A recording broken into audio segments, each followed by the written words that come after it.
Halo semuanya, Assalamualaikum warahmatullahi wabarakatuh. Perkenalkan, nama aku Ananda Vidya Maharani, Prodi Pendidikan Bahasa dan Sastra Indonesia, Universitas Negeri Padang.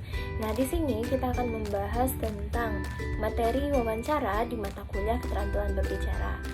Untuk itu, teman-teman harus memperhatikannya ya.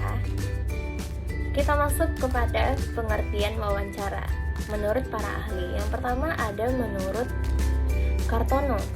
Menurut Kartono, wawancara itu adalah interview atau suatu percakapan yang diarahkan pada suatu masalah tertentu.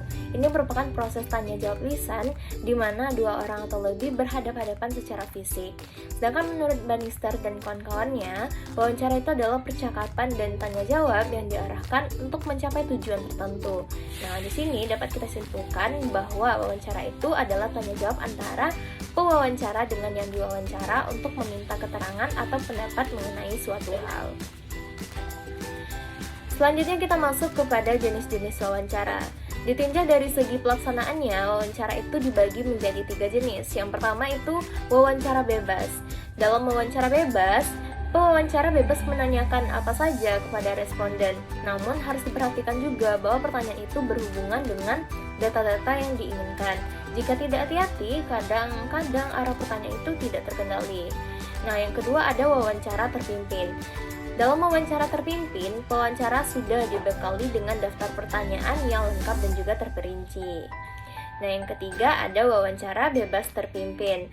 Dalam wawancara bebas terpimpin ini, pewawancara mengombinasikan wawancara bebas dengan wawancara terpimpin, yang dalam pelaksanaannya, pewawancara sudah membawa pedoman tentang apa-apa yang dipertanyakan secara garis besar.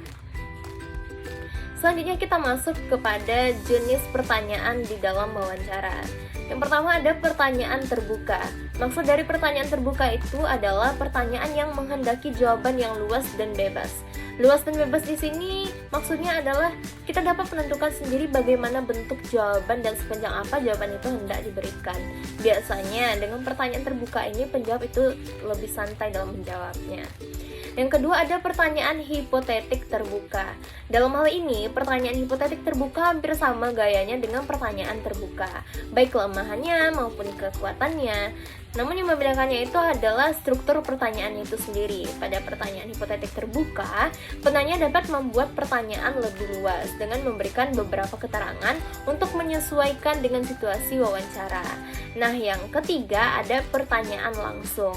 Pada pertanyaan langsung dimaksudkan untuk pertanyaan yang menghendaki jawaban singkat dan kadang-kadang dapat kita jawab dengan hanya kata ya atau kata tidak. Kebanyakan pertanyaan langsung ini berharga karena dapat langsung dan singkat. Yang keempat ada pertanyaan tertutup. Merupakan pertanyaan yang membatasi ruang gerak penjawab. Bahkan kemungkinan jawaban telah tersedia. Penjawab tinggal menentukan salah satu pilihan jawabannya itu. Nah, yang kelima ada pertanyaan terpimpin, yakni pertanyaan yang diikuti dengan arahan jawaban. Dalam pertanyaan terpimpin ini merupakan pertanyaan yang sangat membantu untuk mengetahui sampai sejauh mana penjawab setuju dengan pendapat atau pandangan penanya yang diajukan sebelumnya. Nah, ini merupakan contoh lembaran bimbingan wawancara. Teman-teman bisa perhatikan bagaimana bentuk lembaran bimbingan wawancara itu. Baik, itulah dia tadi materi mengenai wawancara di dalam mata kuliah keterampilan berbicara. Semoga semuanya paham dan ilmu ini dapat berguna bagi kita semua. Terima kasih. Assalamualaikum warahmatullahi wabarakatuh.